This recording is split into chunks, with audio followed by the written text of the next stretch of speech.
Assalamualaikum warahmatullahi wabarakatuh. Perkenalkan, nama saya Nurdiansa dari kelas Teknik Sipil 24C1. Di sini saya akan menjelaskan tugas UTS Kimia Teknik. Oke, di sini saya akan membacakan soal yang pertama. Nomor 1, apabila diketahui nomor atomnya 19, protonnya 19, nomor masanya 39, maka berapakah jumlah neutron dan elektron?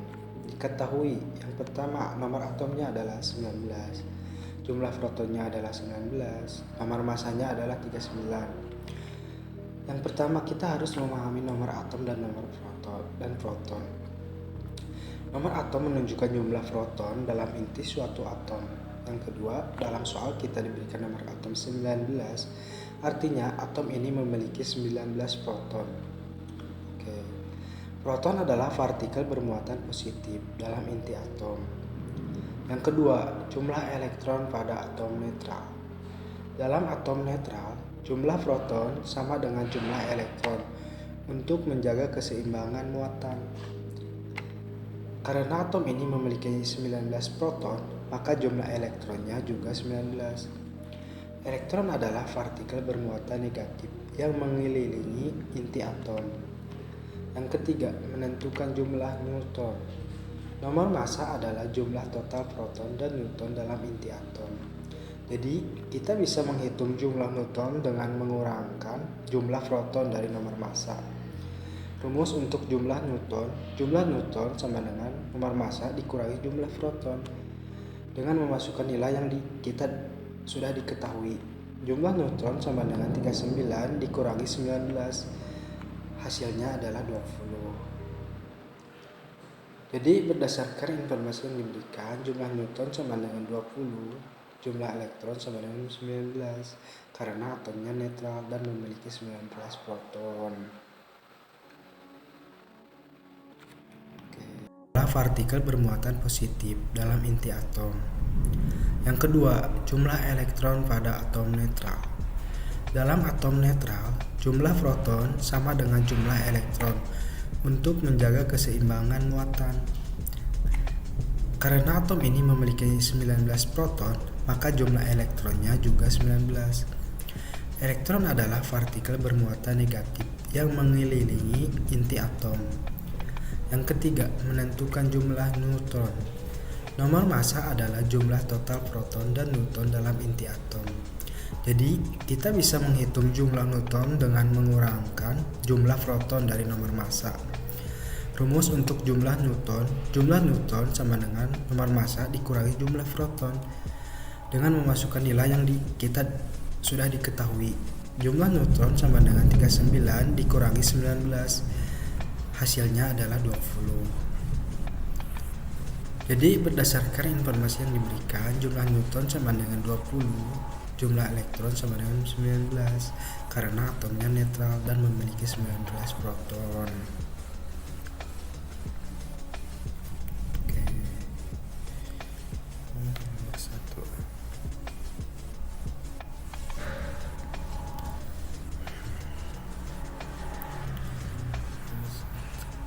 Oke, di sini saya akan menjawab soal pertanyaan yang kedua. Yaitu 1B. Apabila diketahui nomor massa atom 40 dan jumlah neutronnya adalah 22, maka berapakah nilai nomor atom, proton, dan elektron? Dalam soal ini kita diberikan dua informasi tentang atom. Yang pertama, nomor atom adalah 40. Jumlah neutron adalah 22. Kita diminta untuk menentukan nomor atom, jumlah neutron, dan jumlah elektron.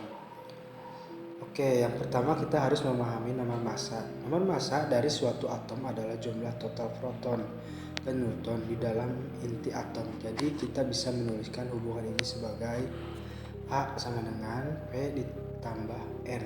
Di soal nomor massa diberikan sebagai 40. Dan jumlah neutronnya adalah 22. Dengan informasi ini, kita bisa menghitung jumlah proton. Yang kedua, menentukan jumlah proton. Karena kita sudah tahu bahwa A sama dengan P ditambah N. Maka kita bisa menghitung jumlah proton dengan mengurangkan jumlah neutron dari nomor massa. Rumusnya P sama dengan A dikurangi N. Jadi P sama dengan 40 dikurangi 22 sama dengan hasilnya adalah 18. Jadi jumlah protonnya adalah 18. Yang ketiga, kita harus menentukan nomor atom. Nomor atom adalah jumlah proton dalam inti atom yang juga menentukan jenis unsur tersebut. Dalam hal ini, karena jumlah proton adalah 18, maka nomor atomnya juga 18. Nomor atom 18 ini menunjukkan bahwa unsur tersebut adalah argon. Yang keempat, kita harus menentukan jumlah elektron.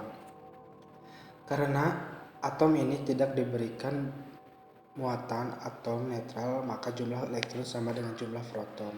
Untuk menyeimbangkan muatan positif dan negatif, jadi jumlah elektronnya adalah 18. Jadi jawabannya adalah nomor atom sama dengan 18, jumlah protonnya adalah 18, dan jumlah elektronnya adalah 18. Oke. Saya akan menjawab pertanyaan yang nomor 1C. Saya akan membaca soalnya dulu. Apabila diketahui nomor atom netral dengan elektron 13 dan neutron 14, maka berapakah nilai proton, nomor atom, dan nomor massa dari unsur tersebut? Oke, diketahui nomor atom netral, jumlah elektronnya adalah 13, jumlah neutronnya adalah 14. Kita diminta untuk menentukan jumlah proton, nomor atom, dan nomor massa. Yang pertama, kita harus menentukan jumlah proton. Pada atom netral, jumlah elektron sama dengan jumlah proton. Hal ini karena proton bermuatan positif dan elektron bermuatan negatif. Supaya atom tetap netral atau tidak bermuatan, jumlah muatan positif dan negatif harus seimbang. Karena atom ini memiliki 13 elektron, maka jumlah protonnya juga 13. Yang kedua, menentukan nomor atom. Nomor atom suatu unsur adalah jumlah proton dalam inti atomnya. Nomor atom ini unik untuk setiap unsur sehingga kita dapat menentukan jenis unsur berdasarkan nomor atom. Dari informasi di atas kita tahu jumlah protonnya adalah 13 sehingga nomor atomnya juga 13. Berdasarkan tabel periodik, unsur dengan nomor atom 13 adalah aluminium. Yang ketiga, kita menentukan nomor massanya. Nomor massa adalah jumlah total proton dan neutron dalam inti atom.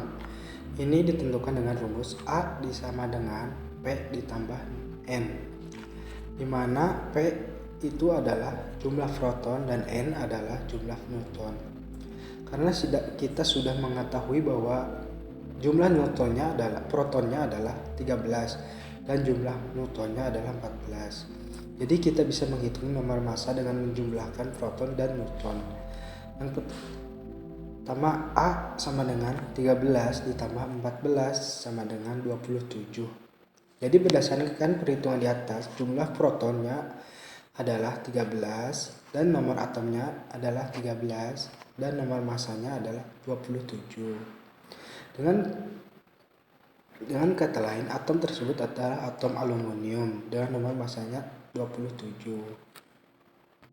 Oke, selanjutnya kita akan menjawab soal yang 1D. Oke, kita bacakan dulu soalnya. Jika unsur Mg memiliki nomor atom 12 dan nomor massanya 24, ion Mg2 ditambah memiliki jumlah proton, elektron, dan neutron. Yang pertama, kita diketahui dulu unsur Mg yaitu magnesium dengan nomor atom 12 dan nomor massa 24. Ion Mg2+, kita diminta untuk menentukan jumlah proton, jumlah elektron, dan jumlah neutron. Langkah-langkah penyelesaian. Yang pertama, kita harus menentukan jumlah proton. Nomor atom suatu unsur menunjukkan jumlah proton dalam inti atomnya. Nomor atom untuk magnesium adalah 12, yang berarti atom magnesium memiliki 12 proton. Hal penting yang perlu diingat adalah jumlah proton tidak berubah meskipun atom tersebut menjadi ion. Proton tetap berada di dalam inti dan tidak terpengaruh oleh perubahan jumlah elektron. Jadi jumlah proton pada ion Mg2+ tetap 12. Yang kedua, menentukan jumlah elektron. Pada atom netral, jumlah proton sama dengan jumlah elektron karena magnesium memiliki nomor atom 12. Atom magnesium netral memiliki 12 elektron untuk menyeimbangkan jumlah protonnya. Namun pada ion Mg2+, atom ini telah kehilangan 2 elektron. Ion Mg2+ berarti magnesium bermuatan positif 2 kali karena 2 elektron hilang dari atom netralnya.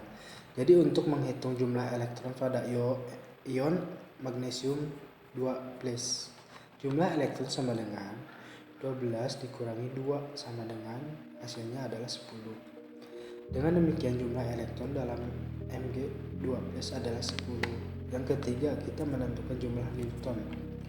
Nomor massa suatu atom adalah jumlah total proton dan Newton di dalam inti.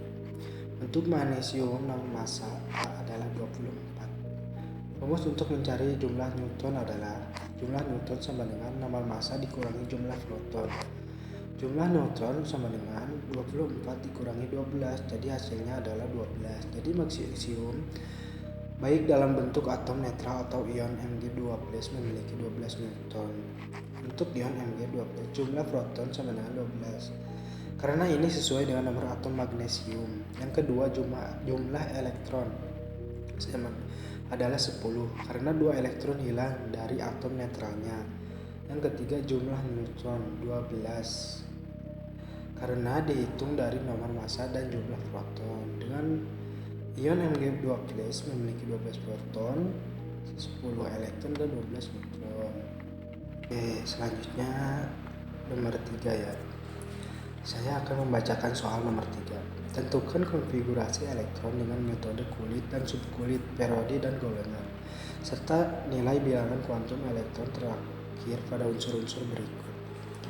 Yang pertama, 26 Fe, B, 28 Ni. Langkah yang pertama, kita harus menentukan konfigurasi elektron yang dengan metode kulit. Jumlah elektron pada atom besi adalah 26, sesuai dengan nomor atomnya 26. Pada metode kulit, distribusi elektron mengikuti aturan berikut. Kulit K maksimal bisa menampung 2 elektron, kulit L maksimal bisa menampung 8 elektron, dan kulit M maksimal bisa menampung 18 elektron, kulit N maksimal bisa menampung 32 elektron. Untuk Fe, kulit K mengisi 2 elektron, kulit L mengisi 8 elektron, kulit M mengisi 14 elektron, dan kulit N mengisi sisa 2 elektron. Sehingga konfigurasi kulit untuk Fe adalah 2, 8, 14, 2.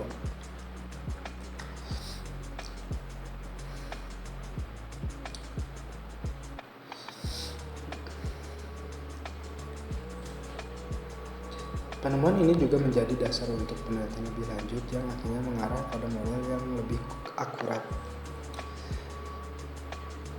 di mana elektron diisi dari subkulit berenergi rendah ke energi yang lebih tinggi. Konfigurasi elektron untuk Fe 26 elektron diisi sebagai berikut: 1s pangkat 2, 2s pangkat 2, 2v pangkat 6, 3s pangkat 2, 3v pangkat 6, 3d 4 pangkat 6, 4s pangkat 2. Penjelasan pengisian subkulit. Yang pertama, 1s dapat menampung 2 elektron. Yang kedua, 2s dapat menampung 2 elektron. Yang ketiga, 2v dapat menampung 6 elektron. Yang keempat, 3s dapat menampung 2 elektron. Yang kelima, 3v dapat menampung 6 elektron. Yang keenam, 4s dapat menampung 2 elektron. Yang ketujuh, 3d dapat menampung 6 elektron. Jadi konfigurasi subkulit Fe adalah 1s pangkat 2, 2s pangkat 2, 2v pangkat 6, 3s pangkat 2, 3v pangkat 6, 3d pangkat 6, dan 4s pangkat 2.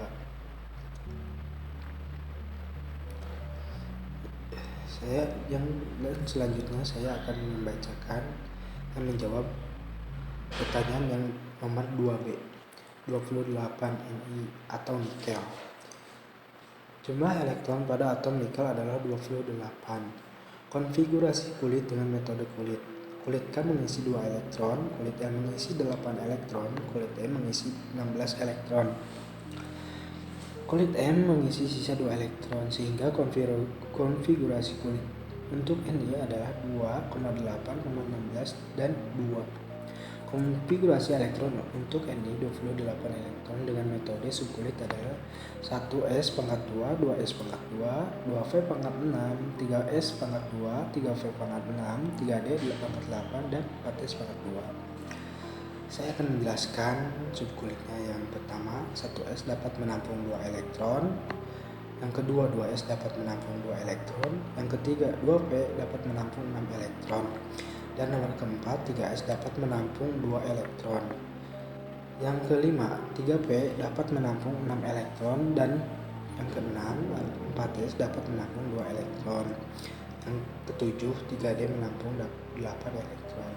Jadi konfigurasi subkulit untuk Ni adalah 1s pangkat 2, 2s pangkat 2, 2v pangkat 6, 3s pangkat 2, 3v pangkat 6, 3d pangkat 8, dan 4s pangkat 2. Jadi bilangan kuantum untuk elektron terakhir Ni adalah N sama dengan 3,1 sama dengan 2,m sama dengan plus 2,s sama dengan plus 1 per 2.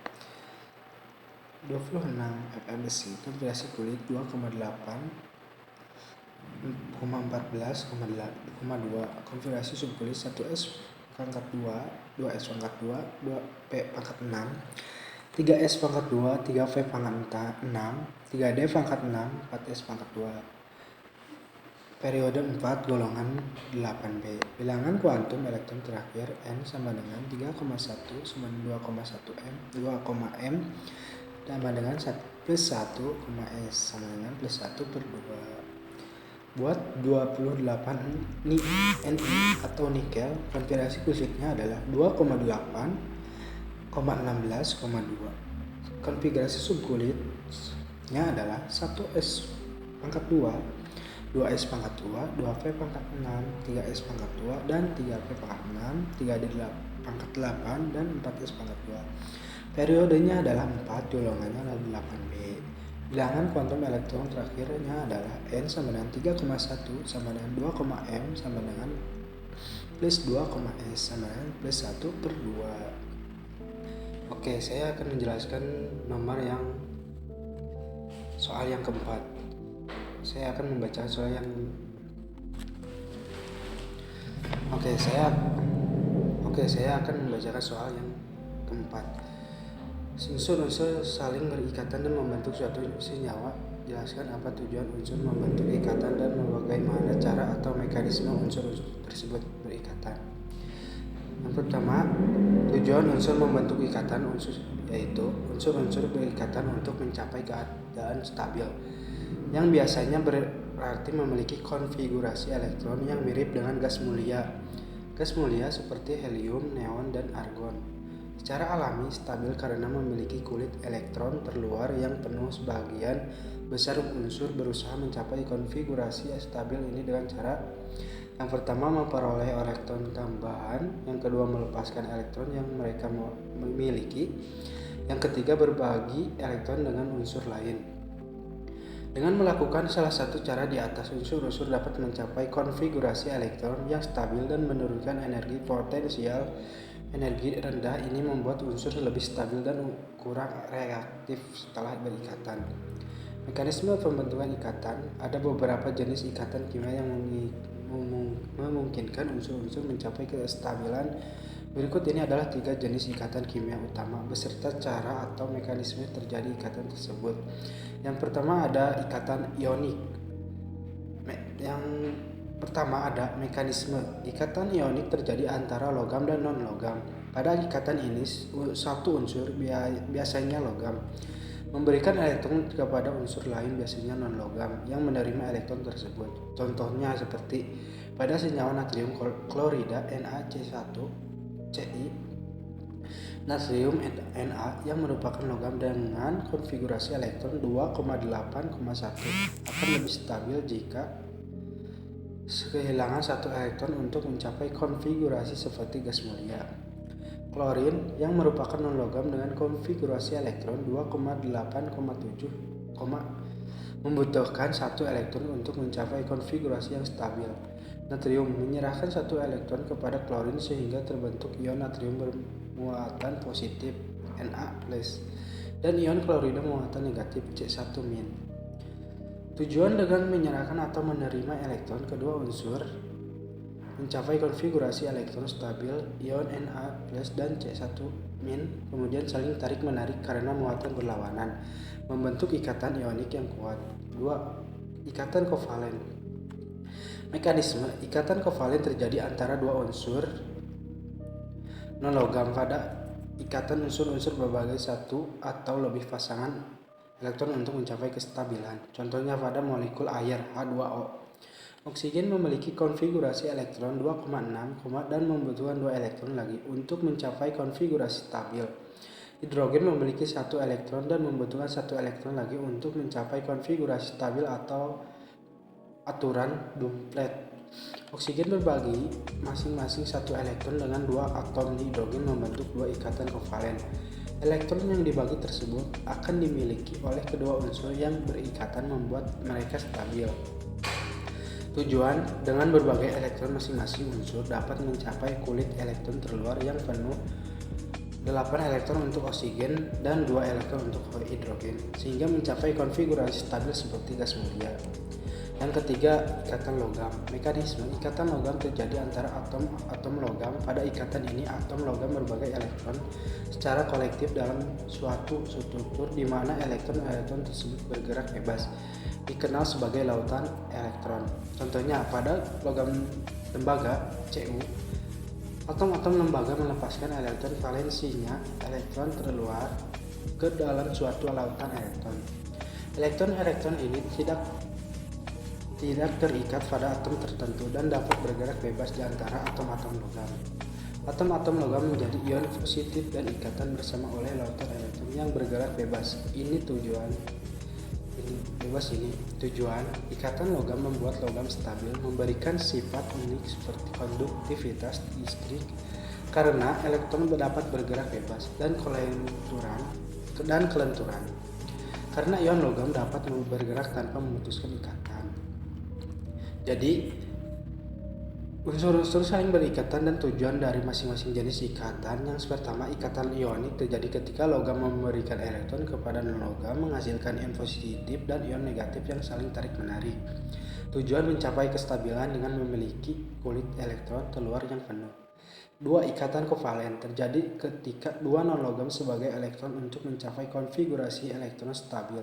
Tujuannya, setiap atom yang berikatan memperoleh kulit terluar yang penuh dengan berbagai elektron. Yang ketiga, ikatan logam terjadi antara atom-atom logam yang berbagi lautan elektron yang bergerak bebas. Tujuannya, memperkuat ikatan antar atom logam dan memberikan stabilitas pada unsur logam. Setiap jenis ikatan kimia mungkin unsur-unsur mencapai konfigurasi elektron stabil yang mengurangi energi potensial dan membuat senyawa atau struktur yang dihasilkan lebih stabil. Oke, saya akan menjawab pertanyaan soal yang kelima. Yang pertama, kita diketahui massa Mg sama dengan 4,8 gram, tekanan sama dengan 1 atm, dan suhu sama dengan 25 derajat yang akan dikonversi ke Kelvin.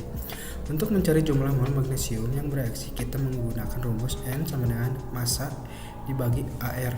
Di sini massa Mg adalah 4,8 gram dan AR Mg adalah 24. N Mg sama dengan 4,8 dibagi 24 sama dengan 0,2 mol. Jadi terdapat 0,2 mol Mg yang bereaksi. Dari persamaan reaksi kita melihat bahwa 1 mol Mg menghasilkan 1 mol H2, artinya jumlah mol H2 yang dihasilkan akan sama dengan jumlah mol Mg yang bereaksi. Karena kita memiliki 0,2 mol Mg, maka jumlah mol H2 yang dihasilkan juga 0,2 mol. Kita diminta untuk menghitung volume gas hidrogen yang terbentuk pada tekanan 1 atm dan suhu 25 derajat Celcius. Untuk menghitung volume gas pada kondisi ini, kita bisa menggunakan persamaan gas ideal Pv sama dengan nRT. Untuk mencari jumlah mol magnesium yang bereaksi, kita menggunakan rumus N sama dengan massa per AR. Di sini NMG sama dengan 4, di mana berarti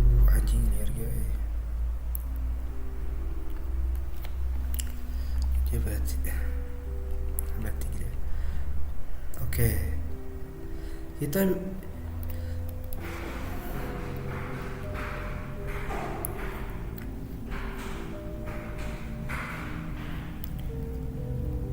VV sama dengan nRT, di mana V adalah tekanan gas yaitu 1 atm, V adalah volume gas yang ingin kita cari, dan N adalah konstansa gas ideal yaitu 0,0821 L atm per K titik mol.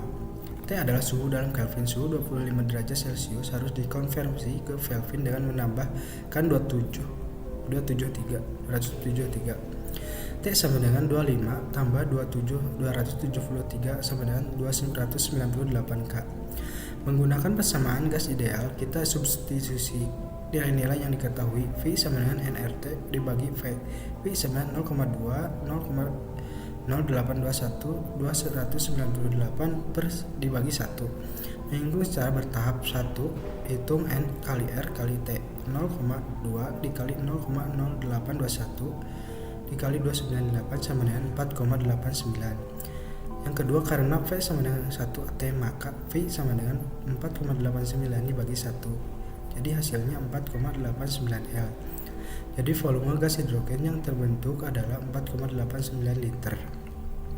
Dari persamaan reaksi kita melihat bahwa 1 mol Mg bereaksi dengan 2 mol HCl. Oleh karena itu, jika kita memiliki 0,2 mol Mg, maka jumlah mol HCl yang dibutuhkan adalah NHCl sama dengan 2 kali 0,2 sama dengan 0,4 mol. Selanjutnya kita hitung massa HCl yang bereaksi dengan menggunakan rumus massa sama dengan N kali Mr, di mana Mr HCl dapat dihitung dari ARH 1 dan ARC1 35,5. Mr HCl sama dengan 1 ditambah 35,5 sama dengan 36,5. Jadi massa HCl yang bereaksi adalah massa HCl sama dengan 0,4 kali 36,5 sama dengan 14,6 gram.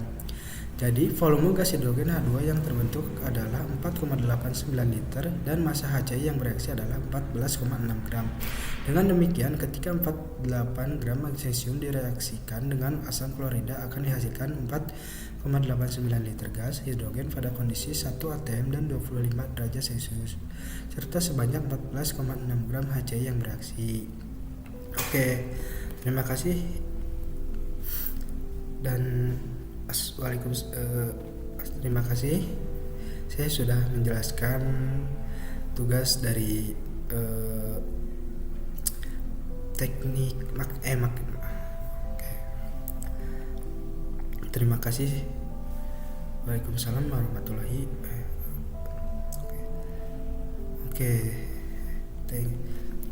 terima kasih atas perhatiannya. Jangan lupa like, comment, dan subscribe. Assalamualaikum warahmatullahi wabarakatuh.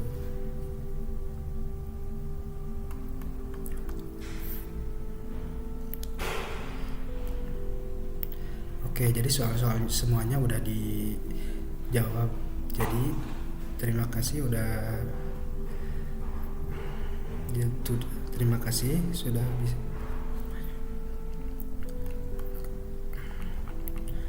Oke, jadi untuk penutupan hari ini, terima kasih untuk teman-teman yang sudah menonton sampai akhir, dan jangan lupa like, comment, dan subscribe ya teman-teman. Saya pamit undur diri. Assalamualaikum warahmatullahi wabarakatuh.